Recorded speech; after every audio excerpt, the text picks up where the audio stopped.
நீட்டு மட்டும் தான் உலகமா?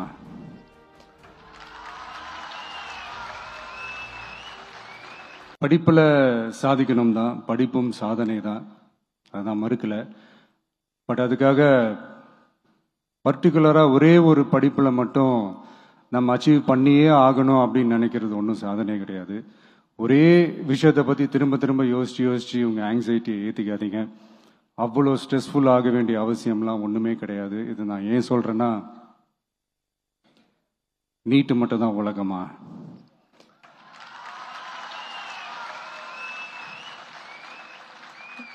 நீட்டை தாண்டி இந்த உலகம் ரொம்ப ரொம்ப பெருசு.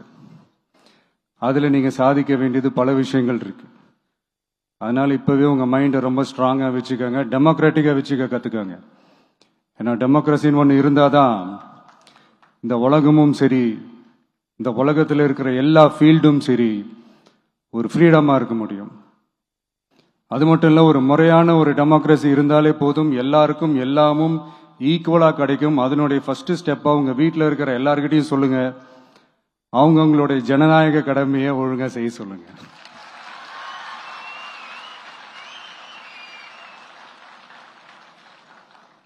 ஜனநாயக கடமையை சரியா செய்யறதுன்னா அது ஒன்றும் பெரிய ஒரு விஷயம்லாம் கிடையாது, சாதாரணமான விஷயம்தான். நல்லவங்க, நம்பிக்கையானவங்க, இது வரைக்கும் ஊழலே செய்யாதவங்க யாருன்னு பார்த்து தேர்ந்தெடுக்க சொல்லுங்க. அவ்வளவுதான், as simple as that. அதுதான் அந்த கடமை. நான் ஒரு 2 years பேக் இதே ஸ்டூடெண்ட்ஸ் ஃபங்க்ஷனில் நான் சொல்லியிருந்தேன், இந்த காசு கொடுத்து ஓட்டு வாங்கி ஜெயிச்சிடலாம்னு நினைக்கிறாங்க இல்லையா, அவங்கள அந்த கல்ச்சரே யாரும் என்கரேஜ் பண்ணாதீங்க, யாரும் காசு வாங்காதீங்க, உங்கள் பேரண்ட்ஸ் கிட்டையும் எடுத்து சொல்லுங்கன்னு நான் சொல்லியிருந்தேன். அதை அப்படியே ஃபாலோ பண்ணுங்க. ஆனால் நீங்கள் வேணா பாருங்க, அடுத்த வருஷம் என்ன நடக்க போகுதுன்னு. வண்டி வண்டியா கொண்டாந்து கொட்ட போறாங்க. அது அத்தனையும் உங்ககிட்ட இருந்து கொள்ளையடிச்ச பணம் தான். என்ன பண்ண போறீங்க? என்ன பண்ணணும்னு உங்களுக்கு கரெக்டா தெரியும். அது நான் சொல்லிதான் புரிய வைக்கணும்னு ஒன்றும் அவசியம் இல்லை.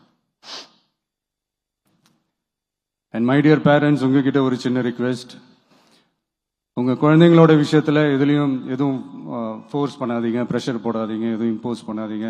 ஃபர்ஸ்ட் ஆஃப் ஆல் அவங்களுக்கு என்ன பிடிச்சிருக்குன்றதை தெரிஞ்சுக்கிட்டு அதுக்கு ஏற்ற மாதிரி வழி நடத்துங்க. நான் டெஃபினட்டா சொல்றேன், எத்தனை தடைகள் வந்தாலும் அவங்கவுங்களுக்கு பிடிச்ச விஷயத்துல, அவங்கவுங்களுக்கு பிடிச்ச துறையில அவங்க கண்டிப்பா சாதிச்சு காட்டுவாங்க.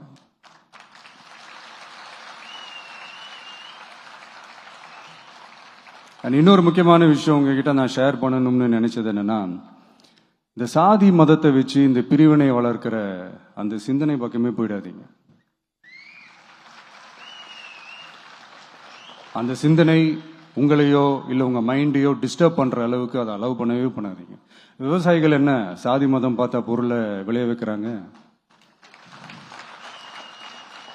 தொழிலாளர்கள் என்ன சாதி மதம் பார்த்தா பொருளை உற்பத்தியில் ஈடுபடுறாங்க? இவ்வளவு ஏன் இயற்கை அம்சங்களான வெயில் மழையில சாதி இருக்கா, மதம் இருக்கா?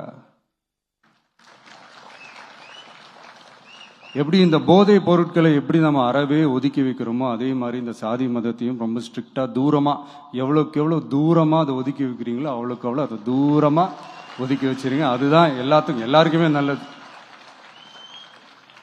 ஏன்னா இப்போ ரீசெண்ட் டைம்ல பாத்தீங்கன்னா, தந்தை பெரியார் அவர்களுக்கே சாதி சாயம் பூச ட்ரை பண்றாங்க.